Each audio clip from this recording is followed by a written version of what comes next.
everybody, how's it going? It's Old School Nerd. Today is Sunday, and on Sunday we look at what things that other countries do in their military training. It's been kind of a thing we've been doing. I've been starting this series because somebody from Sweden wanted me to like a look at the Jaegers, the hunter training in Sweden military. Checked it out, it's pretty awesome.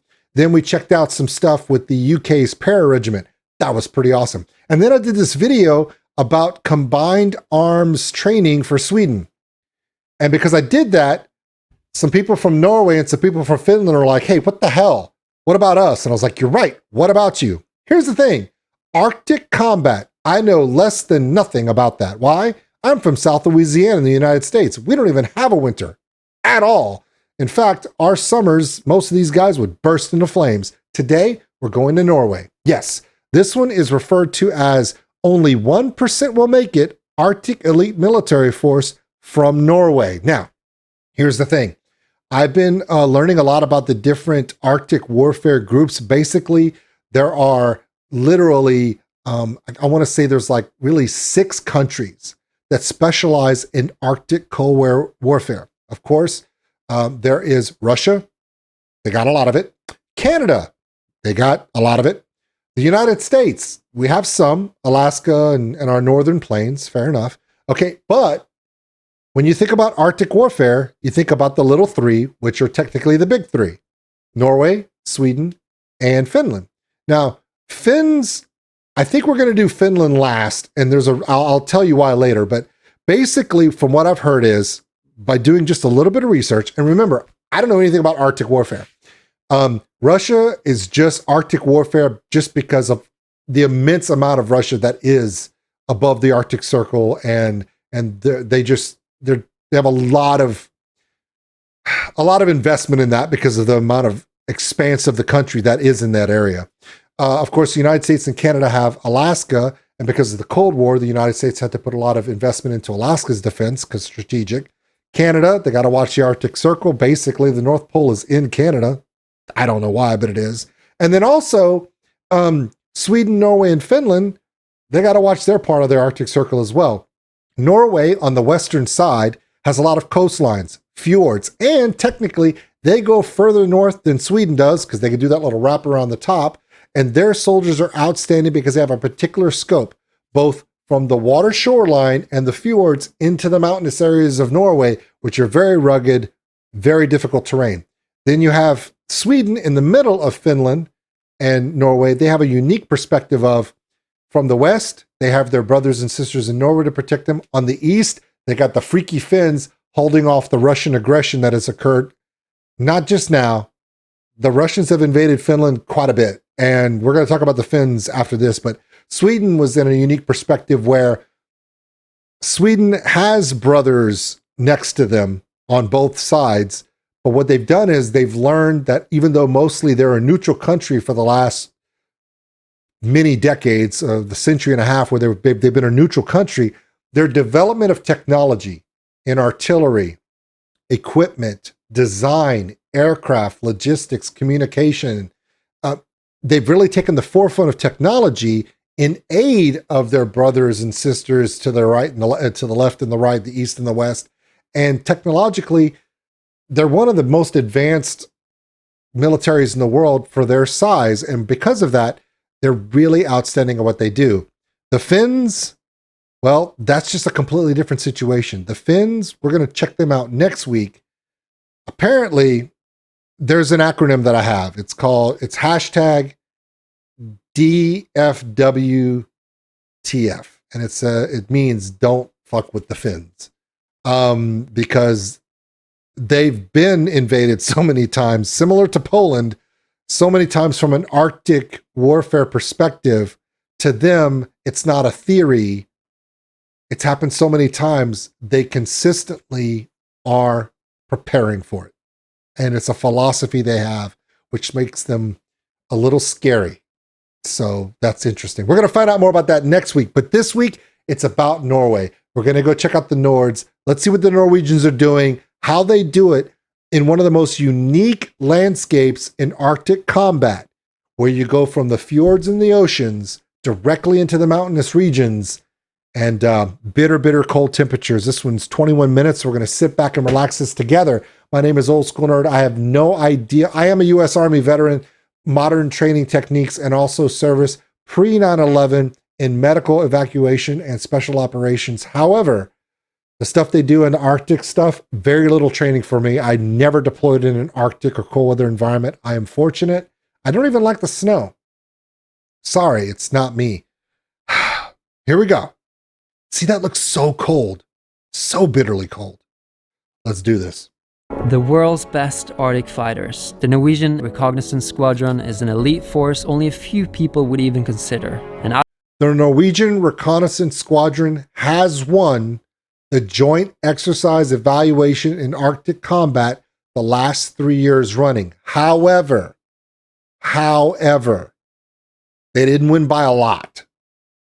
But it is confirmed. I looked it up. You can look it up. In the evaluations, I think they were like half a point ahead of Finland, and Finland was almost tied with Sweden and the US. The margins were very, very, very small. But it's true. Technically, he's right. They won. Fine. I don't think the Finns are happy about it, but fine, whatever.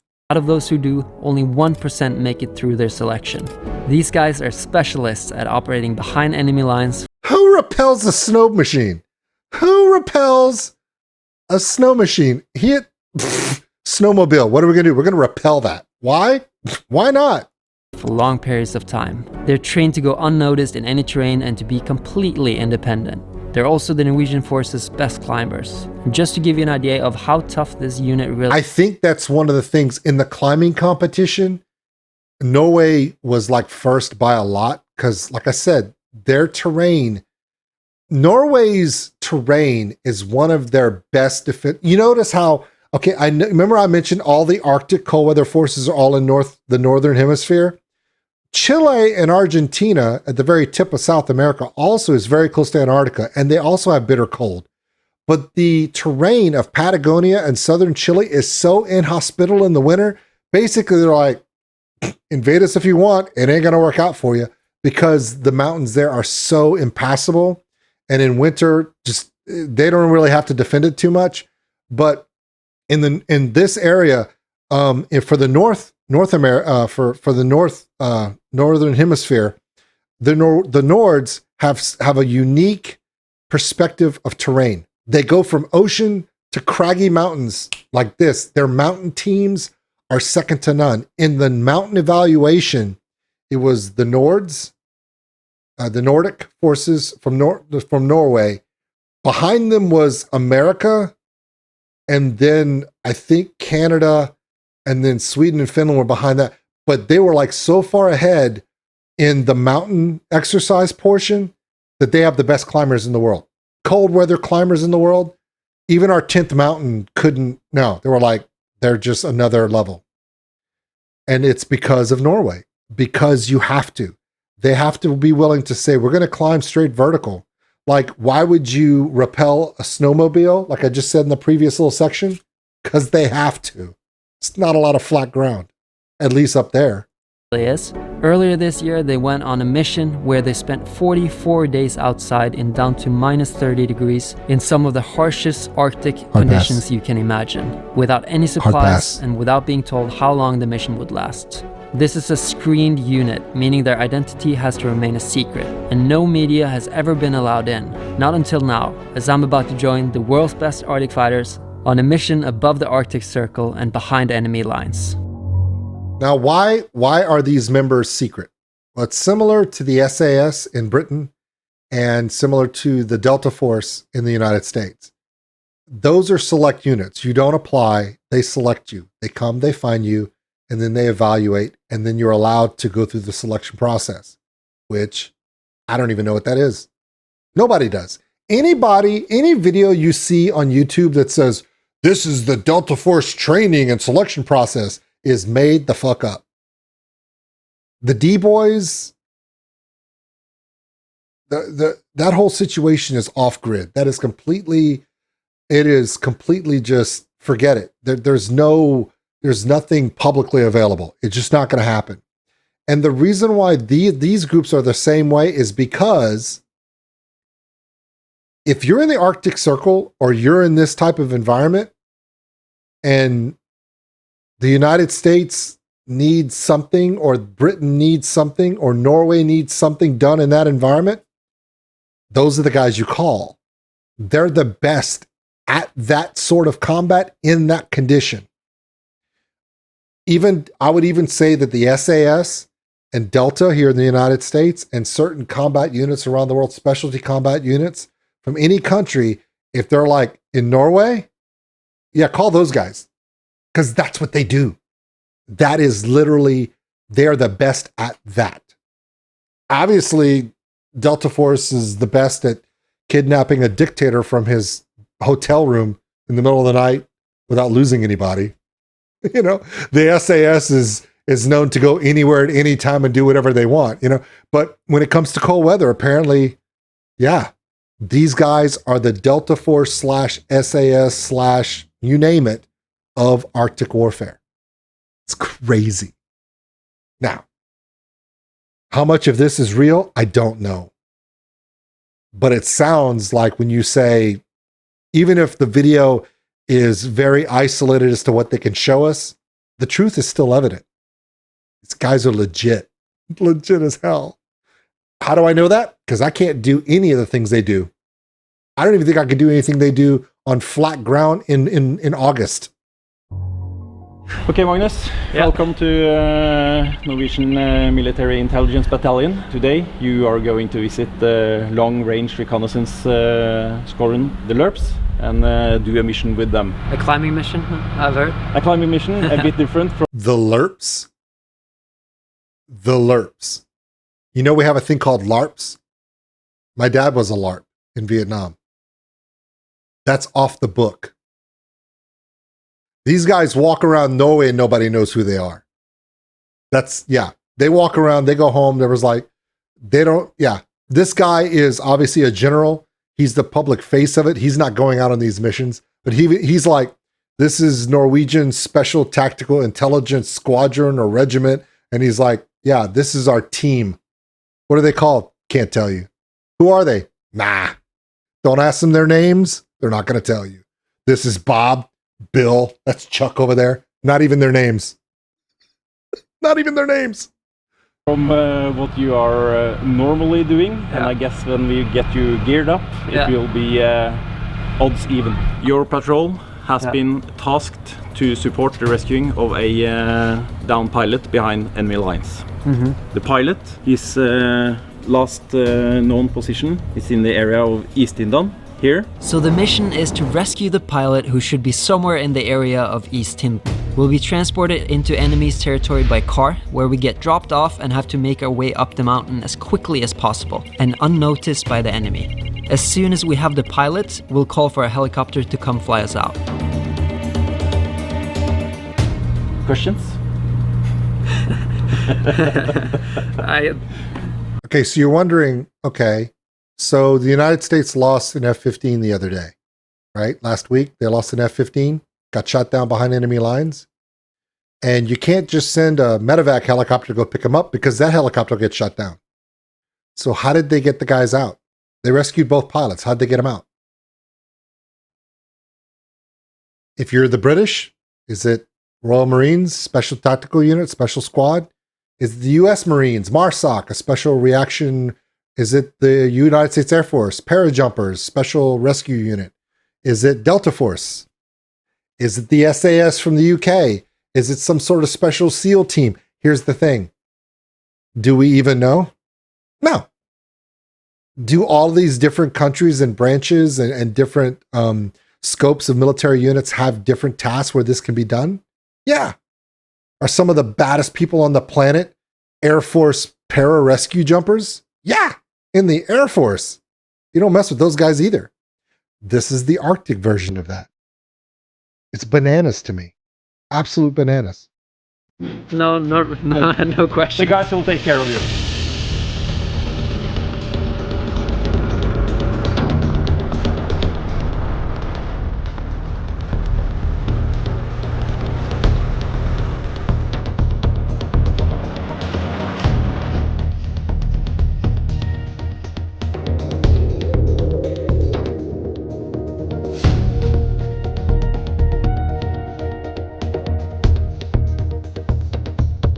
It's not even winter. He's got snowshoes on the side of his pack. And look, his climbing helmet. Yeah, that's crazy.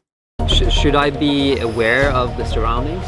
Like look around, do we need to be ready to, because now we're behind enemy lines. Yeah, we just got a SIT update from our base. They have intelligence that says that there are enemy forces moving towards our position. You notice how the guys in the car, at the base, you could see their faces? Those were the transport guys. You can see their faces. Now that he's in the field, those two guys dropped him off, brought him to that reconnaissance unit, and then left him there. And now, from now on, faces are gone. Those two guys have gotten back in the truck and they're headed back because they've dropped him off with the reconnaissance unit. And now it's like, oh, so if you're wondering why before the faces were blurred, but now they are, it's different guys. Fun. And they're probably looking for the pilot as well. And we also have to be quick. Right. Yeah, we have to pick up the pace, unfortunately. I mean, these backpacks are like 35 kilos and that's no... You saw the guy sitting behind them with his laptop? Yeah, they're in the field, but even in the modern warfare, even these units are high technology, communication, surveillance, intelligence. They have the latest access to satellite feeds, aerial reconnaissance, drone footage, signals intelligence, human int. They have access to all of it, and it's all relayed to them from their command and control units to keep them updated, because the only way they're getting in and out, yes, they're going to be quiet. Yes, they're going to be hard to see. Yes, they're going to be quick to move. Here's the thing. It's the logistical body around them that lets them know where the enemy is so they can be even better. It's all, half this job is intelligence. If you have great knowledge, that's half the fun right there. No exaggerations, like we measure them before. My legs aren't that strong. I already feel it a little bit, but I'm going to try to keep up with you guys. How do we move without being noticed in this terrain? Because that's your kind of specialty, right? Well, we try to stay in the low terrain unless we have like concealment in the fog and stuff like that. And as you can see around us now, the fog is coming in, so that's good for us. Luckily, we're being picked up by a helicopter at the top. That's going to be helpful. Really the highlight. I've never been in a helicopter before, so. But first, we need to find the Firejet pilot. Yeah. That's priority number one. Riding the helicopter, that's priority number 2.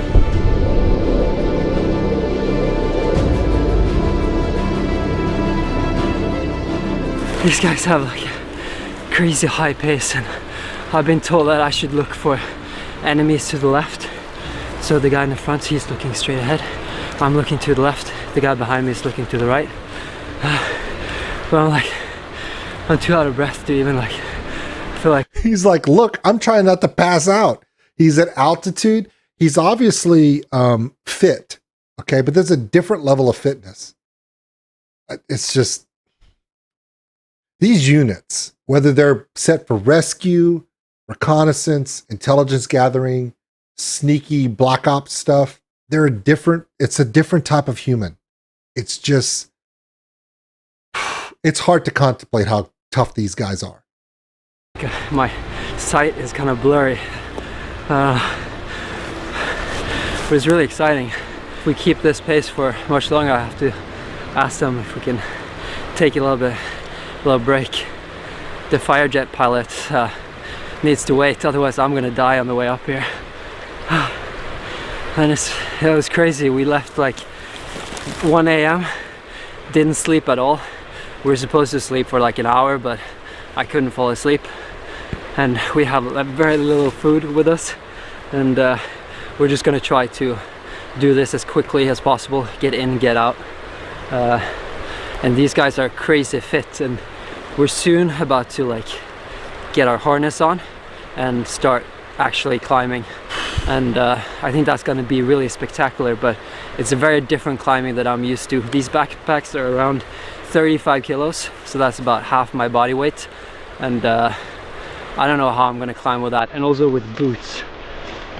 It's these are very different from my usual Drago climbing shoes.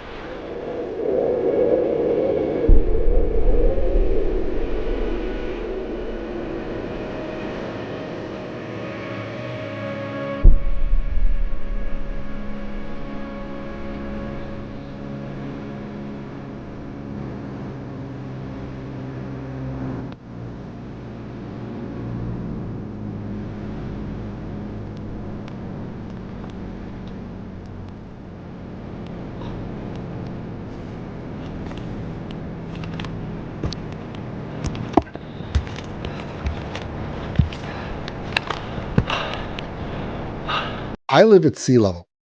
My home right here is 55 feet or 18 meters above sea level where I live.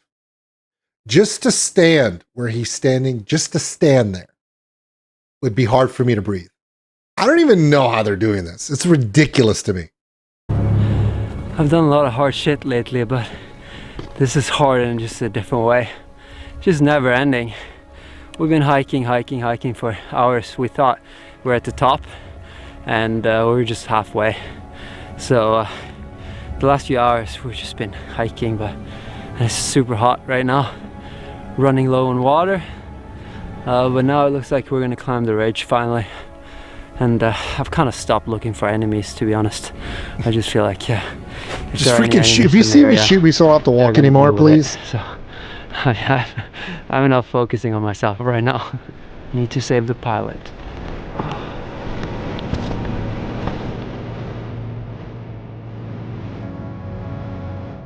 think this is gonna take me some time to recover from. Like, right now it feels like my batteries are really low, and I know that the mission has just started, so I'm a little bit worried. I saw you got like an update on the...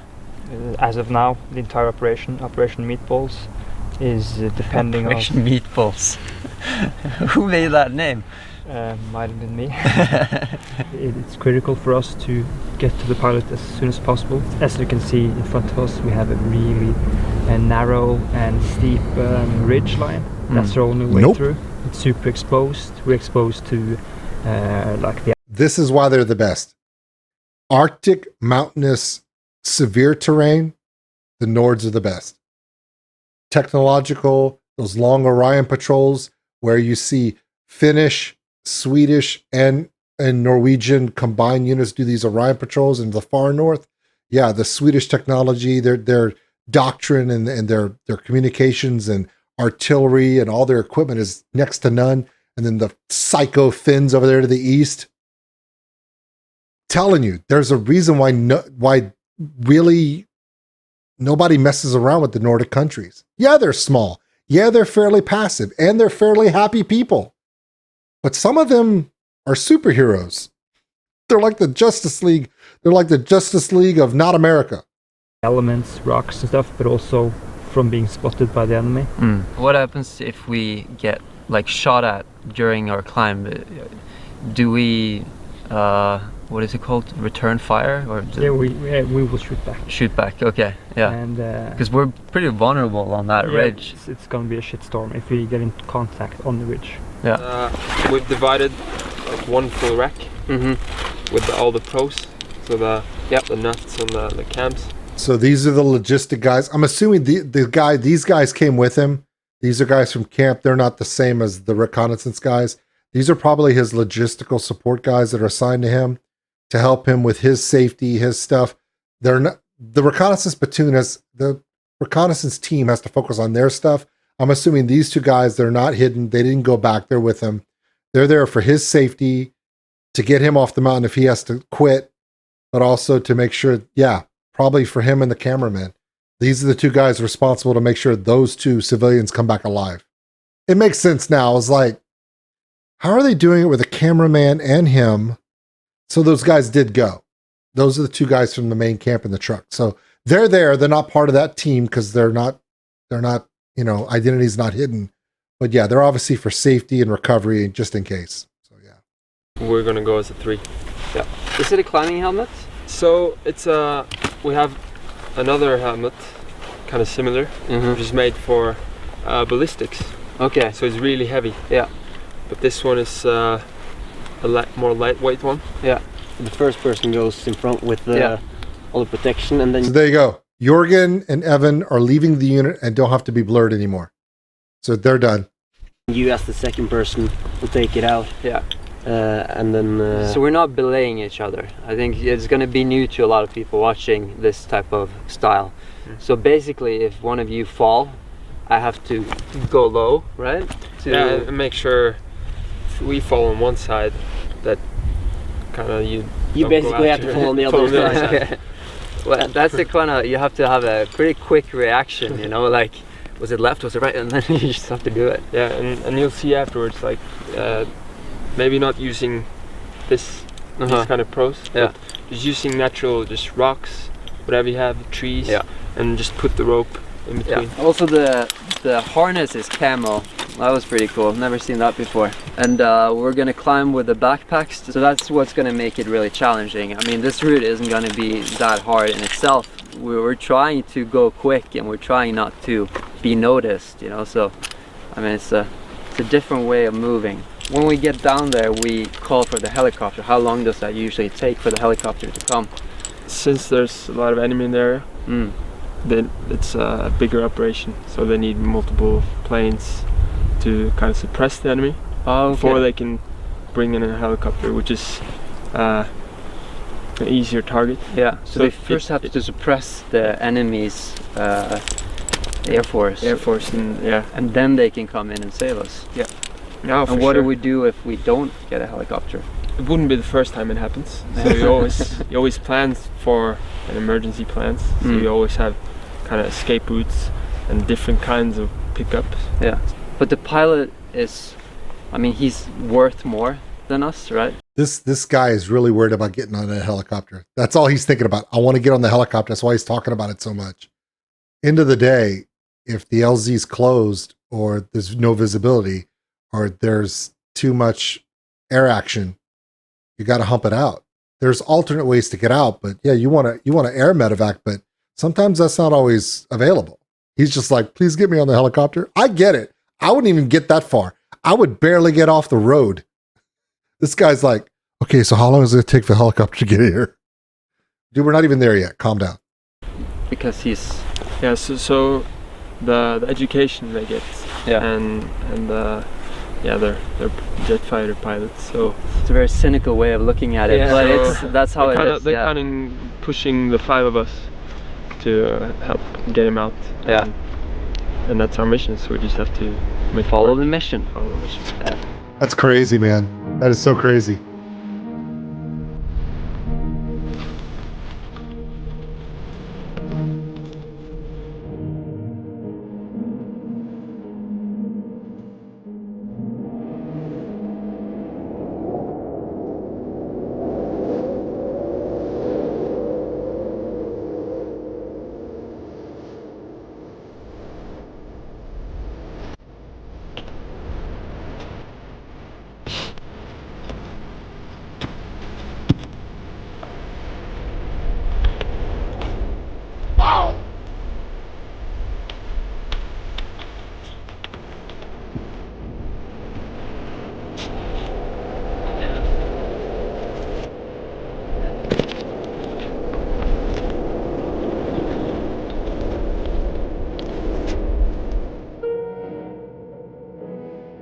So you guys saw... This stuff is hard to do without 30 kilos on your back. Can you imagine half your body weight's on your back and you're trying to do this stuff in clunky hike boots? Dear God. Hard pass, man. And it's falling apart. Like the rocks are literally falling off their hands. I'm like, no. I'm flat ground all day, baby. At all? I don't think my legs know what they've been up to yet. So Okay. Maybe I'll feel it later, but Yeah. Well, you were leading the way the whole way. Pretty high pace. I thought you'd do good.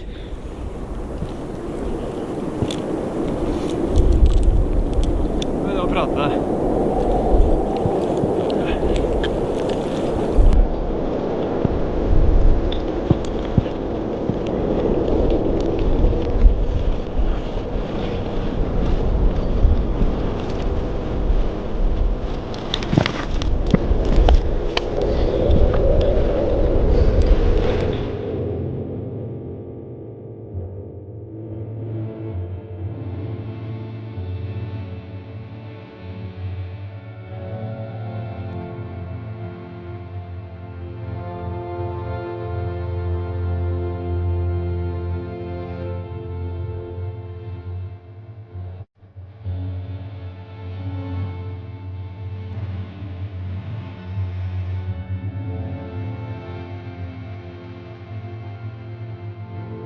So you're looking for the pilot. Is he gonna give you like a signal, or is it like, what are you looking for? Yeah, well, I'm looking for a single person, but if he sees us, he'll confirm it with a smoke or a flare. But I'm trying to scan to see him, because he should be in the area. Do you know what color he's wearing? He should be wearing a flight suit. Yeah, I think I got him. Yeah, it's right by the edge there. Do you have a way of calling him, or do we just need to go down there to check? I think we'll try to get closer before we do anything else. Okay. Try not to be called out by the enemy.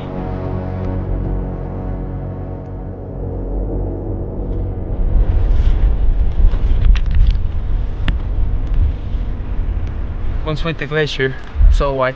So white. that's why we brought our white cam. Okay. So for the pants, yeah, hair as well, and then for our helmets, everything. Everything's So white. Try and like blend into the glacier. Yeah.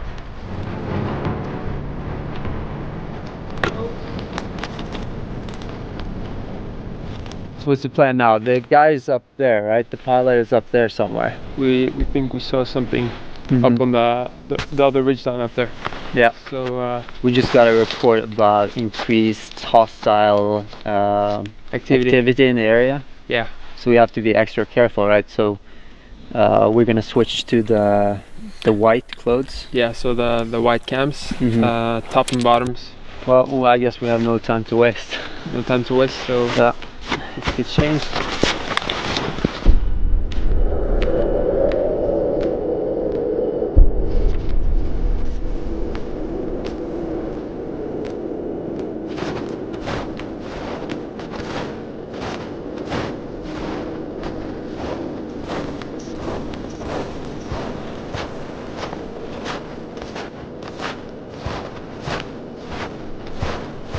Is that smoke?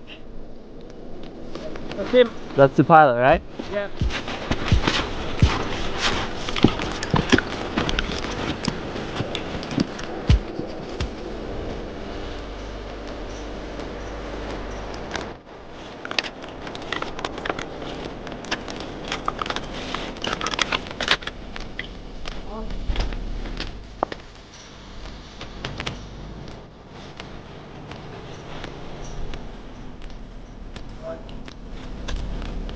Keep going.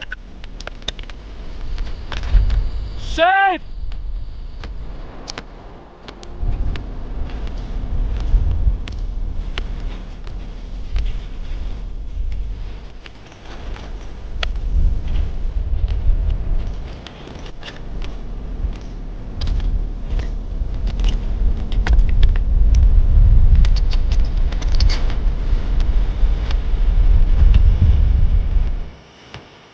What we're gonna do is make sure you get rid of the hypothermia. I'm gonna get you some shelter, heat you up, give you some warm fluids. Have you heard anything about the helicopter? Yeah, so just got news.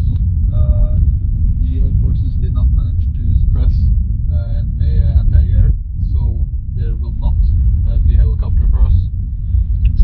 No evac.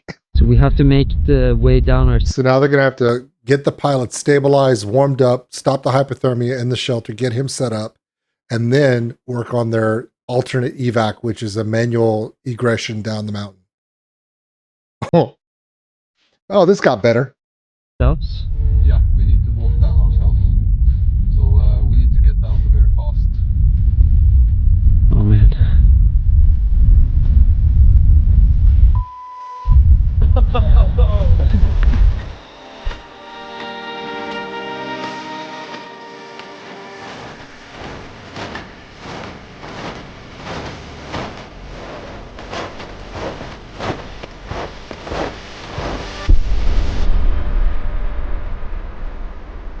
Wait, that's it. Way later. The little clock, there were how many hours? No, we're just going to stop that clock and just... A few moments later.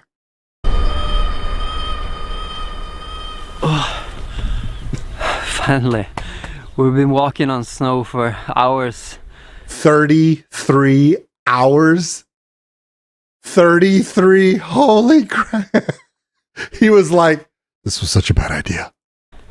And we've been out for think it's close to 35 hours without sleep, with hardly any food. I feel really low on energy, and this is so different from all the other challenges that I've done. Like, I don't even have energy to, like, on the way down I didn't have energy to talk to the camera, and it's just, I don't know, I feel like I'm... At that point he was in survival mode. We're not doing interviews, we're trying to survive right here. completely empty right now, and I don't know, it's just this backpack is so annoying, you know? Did I mention that it's 35 kilos? I think I've mentioned Couple times on the way up. that like 20 times already. Evan, you told me something funny earlier about the warmest piece of clothing in NATO. Yeah. What is it? You wanna know what it is? Oh, it's this piece of kit right here. It's a backpack. Yeah. Would you call this operation successful so far? Yeah, I'd say it's been...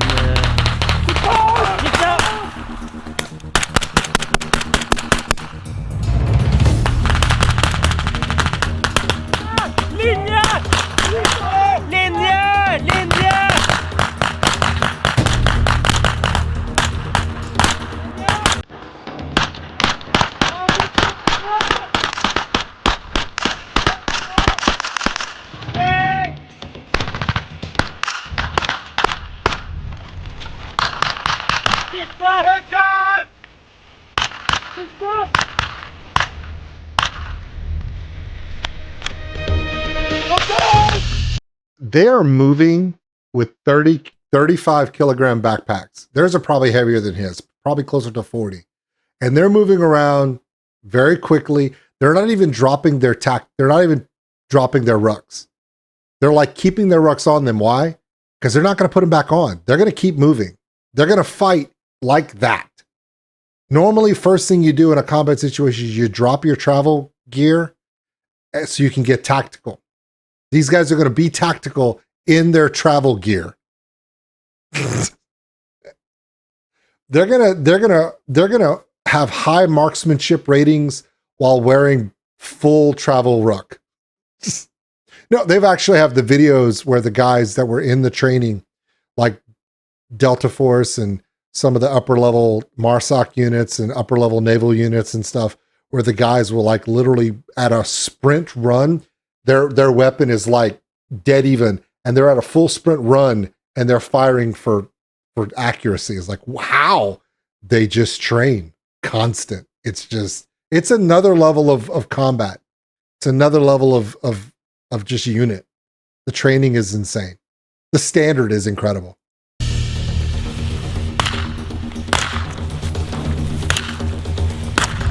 And understand, because there is a camera there, a lot of this stuff is, oh, they're standing around talking to a cameraman. This would not be happening if the cameraman wasn't there. They would have been tactical the whole time in training. They wouldn't be standing around giving interviews so they could get ambushed. Okay. So there are some things that are a little bit different because of the TV filming and stuff. But yeah, you notice how once they got into combat, they were just standing there popping smoke. But once they realized, man, screw this camera stuff, let's work the problem.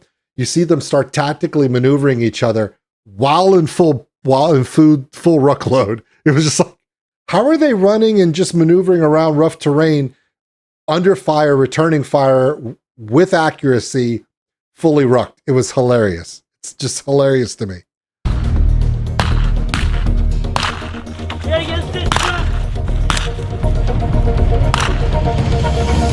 Ildobservasjon!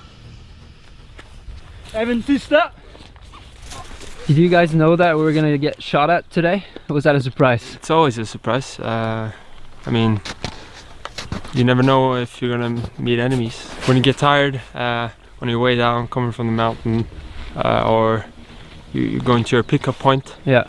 That's when you start like getting really unfocused, and so kind of have to be switched on the whole time. And I guess it's smart of them to test you at the end of a mission like this, for sure, when you're tired, and because they test your reflexes, I guess. Like and no, we're trained to, like, if we hear that we're getting shot at, something just turns on. Yeah, you're yelling, adrenaline starts pumping. No matter how tired you are, you don't want to get killed, right? So you shoot back and you do your best. So I was actually instructed to not shoot if we had any contact. I was just directed to just stay put and follow the instructions. So I'm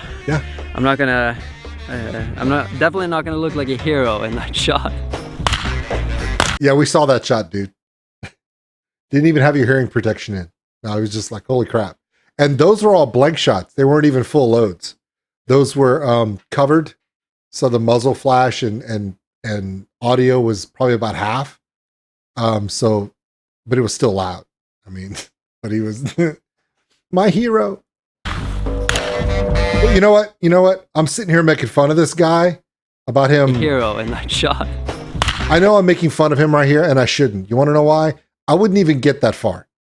Remember, he got up to the top of the mountain and came down. I wouldn't even have gotten that far.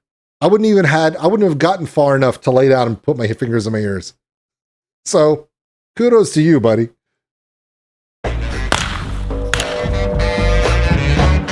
36 hours. Is there anything we could have done better? I mean, we ended up in a contact with the enemy. Okay. That's never good, but we managed it well and we got out of there. Defeated. Yeah, for sure. I'm just super excited. I'm just super excited for the pizza. Yeah. You've been telling me about the pizza, and my mouth gets like watery just from saying that word. It's been very little food and water, and I don't know how you guys do this, like not every day, but quite often. Yeah, you get more and more used to it every time you do it. Yeah, so thank you guys for watching. Make sure to like and subscribe as always, and I will see you next time. All right, so he obviously does 24 hours Norwegian Army in the Telemark Battalion. So here's the thing. He's a climber. He's a professional climber, video creator. And this was just a simple training, insert, exfil, down pilot scenario. This wasn't even the crazy Arctic stuff that you read about. And this tells me, no, there's no way in the world. Yeah, this is outstandingly powerful video because this is the easy stuff. That's the easy stuff. So there you go. A little bit of a little teaser what the Norwegians are dropping into this.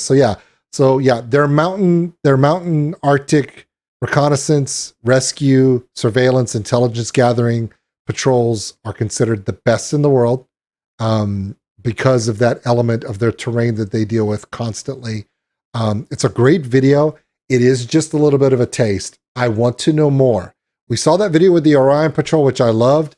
We did the joint forces training on Sweden, which all of you guys loved. So I'm looking forward to hearing out more. But to be fair, it's a little sneak peek into the Norwegian reconnaissance, Arctic reconnaissance team. Awesome. Next week, we're going to take a deep dive into Finn, those Finnish soldiers, the ones that have to, they're caught between the devil and the deep blue sea. Yeah. Imagine being the neighbor of Russia for centuries, and it's not always easy. Well, it changes things, and you're going to see more about that next week. My name is OldSkuleNerd.